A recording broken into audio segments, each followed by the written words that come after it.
Hi friends, उगते सूरज को तो सभी सलाम करते हैं, लेकिन शेयर मार्केट में दोस्तों ये स्ट्रेटेजी काम नहीं करती। बल्कि यहां तो हमें वो स्टॉक्स ढूंढने चाहिए जिनके फंडामेंटल्स बड़े जबरदस्त होते हैं, लेकिन किसी कारण से मार्केट ने उनको दरकिनार कर रखा है, जिसकी वजह से कि वो प्राइस में डाउन आ चुके हैं। दोस्तों, ऐसे स्टॉक्स को ढूंढ के अगर सही प्राइस पे इन्वेस्ट किया जाए तो यकीन मानिए मल्टीबैगर रिटर्न्स फ्यूचर में मिलते हैं, उसके चांसेस पूरे बन जाते हैं। हाय दोस्तों, मैं सागर शर्मा स्वागत करता हूं आपका सागर नॉमिक्स पे। और आज हम ऐसी ही कंपनीज के बारे में बात करेंगे जिनके फंडामेंटल्स जबरदस्त हैं और जिनके बिजनेस में दम है, लेकिन आजकल उन पे कोई ध्यान नहीं दे रहा है। सो दोस्तों, अंडर वैल्यूड कंपनीज को सर्च करने में ये बहुत इंपॉर्टेंट वीडियो है, तो वीडियो पूरा देखिए, कुछ नया सीख करके और नॉलेज बढ़ाइए अपनी और इन्वेस्टर बनिए स्मार्ट। चलिए दोस्तों, शुरू करते हैं सागरनॉमिक्स। और हाँ, आगे बढ़ने से पहले सबसे पहले वीडियो को रोक के वीडियो को लाइक करिए, चैनल को सब्सक्राइब करिए और बेल आइकन को ऑन करिए, क्योंकि मैं रिसर्च बेस्ड कंटेंट आपके लिए ढूंढ करके लाता रहता हूं और आपको मुझे इसमें सपोर्ट करना होगा। आगे बढ़ते हैं।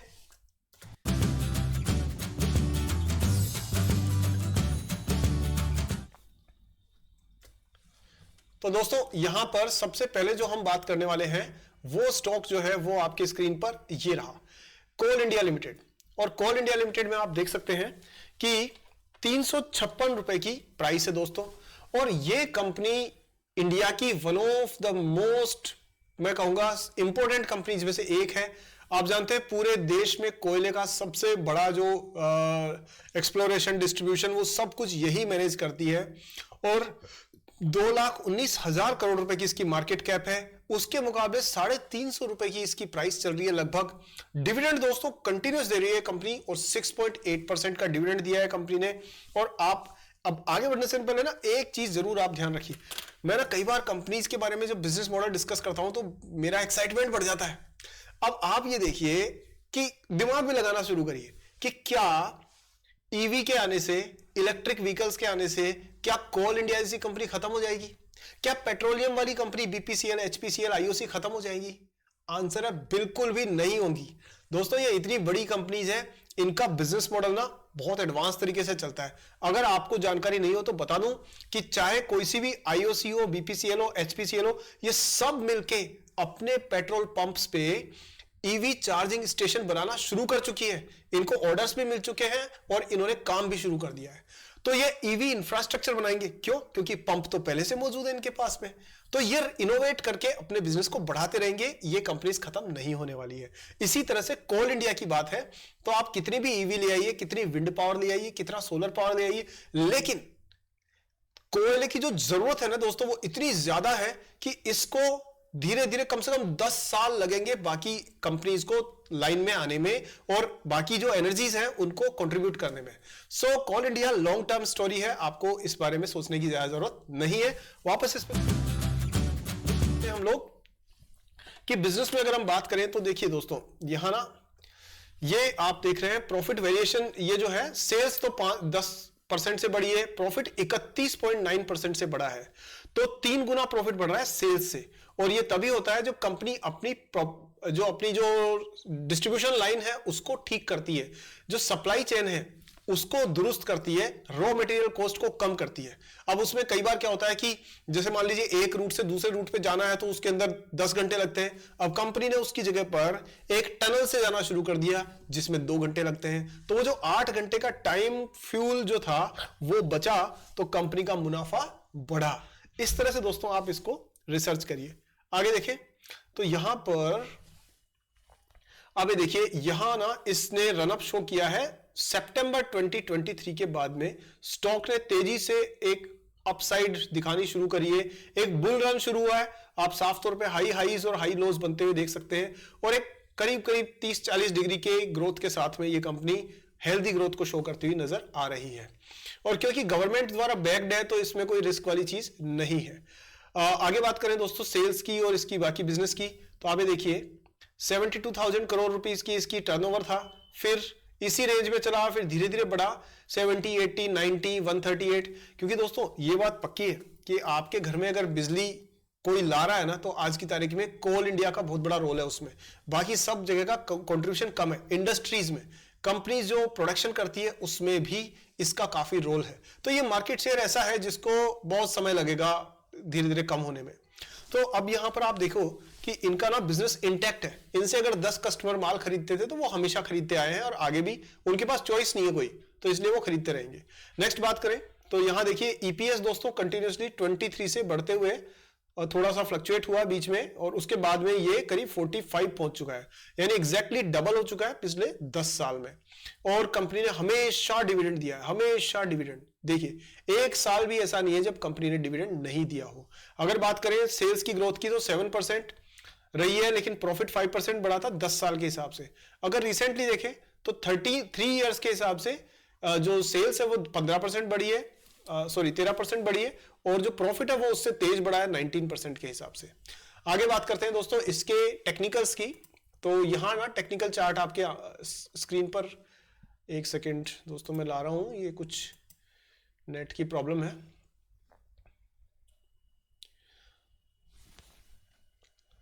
सो दोस्तों ये आपके स्क्रीन पर कोल इंडिया का चार्ट है, और जैसा मैंने आपको शुरू में बताया था कि यहां ना इनका जुलाई के बाद से ना रनअप आना शुरू हुआ है। और एक चीज हमेशा ध्यान रखिए कि जितना लंबा कंसोलिडेशन पीरियड होता है ना, उतना ही लंबा आगे ट्रेंड चलने के चांस भी बढ़ जाते हैं। तो ये स्टॉक इतने समय से कंसोलिडेट साइडवेज मूवमेंट पे चला है, तो यहां जब इसको ब्रेकआउट मिला तो ये जो ट्रेंड है इसको लंबे समय तक चलने के चांसेस आप देख सकते हैं। इसके अलावा अब आप इसमें देखें तो वॉल्यूम अच्छा है, बाकी टेक्निकल इंडिकेटर्स भी अच्छा काम कर रहे हैं। और अगर मैं शेयर होल्डिंग की बात करूं दोस्तों तो आप यहां देख सकते हैं कोल इंडिया जो है उसकी शेयर होल्डिंग मैं बता देता हूं आपको।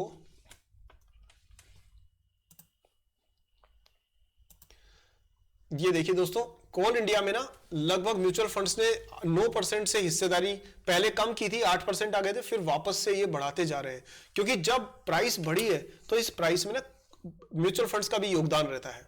ठीक है दोस्तों, एफआईआईज ने करीब करीब इसमें 7.5% बढ़ा रखी है, और जो डीआईआईज है उन्होंने भी इसमें 13% के आसपास होल्डिंग ले रखी है। सो ओवरऑल एक स्टेबल, मजबूत और दमदार कंपनी है, और अभी प्राइस टू अर्निंग रेशियो के हिसाब से भी आपको ये ठीक ठाक जो रेंज है उसमें आपको नजर आ रही है, क्योंकि प्राइस टू अर्निंग कितना है इसका 7.85, जो कि इंडस्ट्री से आधा है। सो कंपनी साफ तौर पे अंडर वैल्यूड है, ये आप इसमें मान सकते हैं।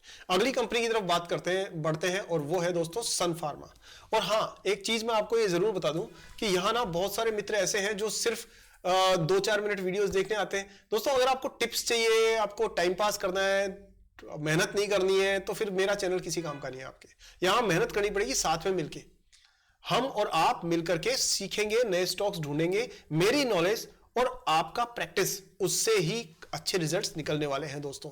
सो ये जरूर देखिए, और हमेशा ना प्राइस के पीछे मत भागिए, क्योंकि प्राइस ना बहुत फ्लक्चुएट होती है। अगर बिजनेस में दम है तो प्राइस इवेंचुअली ऊपर ही जाती है आने वाले कुछ वर्षों में। चलिए दोस्तों आगे बात करते हैं नेक्स्ट स्टॉक की, और नेक्स्ट स्टॉक जो आपके स्क्रीन पे है वो है सन फार्मा।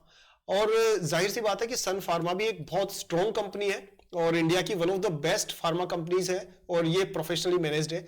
2,95,000 करोड़ की मार्केट कैप के साथ में ये करीब 1200 रुपए के आसपास की प्राइस है। डिविडेंड 0.93% है, डिविडेंड पे आउट 32% से ऊपर है। सेल्स ग्रोथ 5 साल में 10% है, जबकि प्रॉफिट 2.5 गुना यानी कि 26% के आसपास है। अगर आप देखें डेट इक्विटी रेशियो तो बिल्कुल नगण्य है, 0 है, ऑलमोस्ट 0.03, तो ये कोई प्रॉब्लम वाली बात नहीं है। प्रोमोटर्स के पास में 50% से ऊपर होल्डिंग है, थोड़ी सी प्लेजिंग भी है, बट चलता है इतना, इसमें कोई चिंता वाली बात नहीं है। इंडस्ट्री के मुकाबले दोस्तों लगभग ये एट पार चल रही है। प्राइस टू अर्निंग रेशियो 33 है। अगर ग्राम नंबर देखें तो उसके 447 के मुकाबले करीब करीब 3x पे प्राइस है, और आप इसको फेयरली वैल्यूड मान सकते हैं, या इंडस्ट्री को देखते हुए आप इसको अंडर वैल्यूड भी कंसीडर कर सकते हैं। अब बात करते हैं दोस्तों इसके टेक्निकल्स की। तो टेक्निकल्स में आप ये देखिए, यहां पर आपको टेक्निकल्स नजर आएंगे।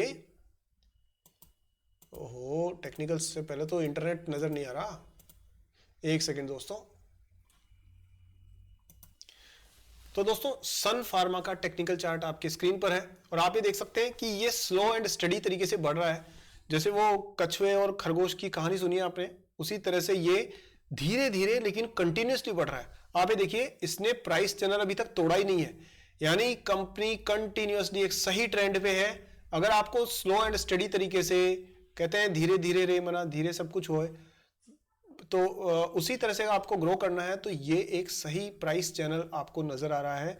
और आप इसमें देख सकते हैं ये सपोर्ट लेवल और रेजिस्टेंस लेवल पे अगर आपको शॉर्ट टर्म ट्रेडिंग करनी है ना, तो ये 2 लेवल्स ऐसे होते हैं जिनमें आप कहीं ना कहीं थोड़ा बहुत ट्राई कर सकते हैं। लेकिन मैं सजेस्ट नहीं करूंगा क्योंकि ये लॉन्ग टर्म का स्टॉक है और आपको इसमें लंबे समय के लिए ही विचार करना चाहिए। देखिए, आप तो वॉल्यूम में बिल्कुल कंसिस्टेंटली ग्रोथ है और यहां पर MACD RSI भी आपको पॉजिटिव डायरेक्शन दिखाती हुई नजर आ रही है। और अगर आप नजर डालें दोस्तों इसकी जो आपकी ये है शेयर होल्डिंग पैटर्न की, तो यहां देखते हैं हम लोग सन फार्मा का share holding pattern.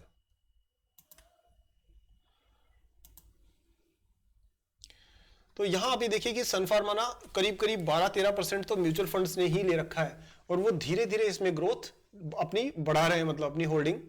Mutual funds के अलावा DIIs ने 6.5% ले रखा है और FIIs ने भी 17% के आसपास होल्डिंग कर रखी है। सो ओवरऑल दोस्तों मैं कहूंगा, और देखिए 9% ही रिटेलर्स के पास है। अब यहां ना एक इंपॉर्टेंट चीज होती है और इंपॉर्टेंट चीज हमेशा ना वीडियो के लास्ट में याद आती है, वो ये है कि दोस्तों आपने देखा कि 100% में से रिटेल इन्वेस्टर, हमारे आपके जैसे इन्वेस्टर के पास सिर्फ 9% है। हम कितना भी जोर लगा लें लेकिन जो प्राइस एक्शन जो होता है ना वो हमारे एक्शन से डिसाइड नहीं होता है, बल्कि जो FIIs, DIIs, म्यूचुअल फंड्स ये जो बल्क डील्स करते हैं उनसे इसकी प्राइस चलती है।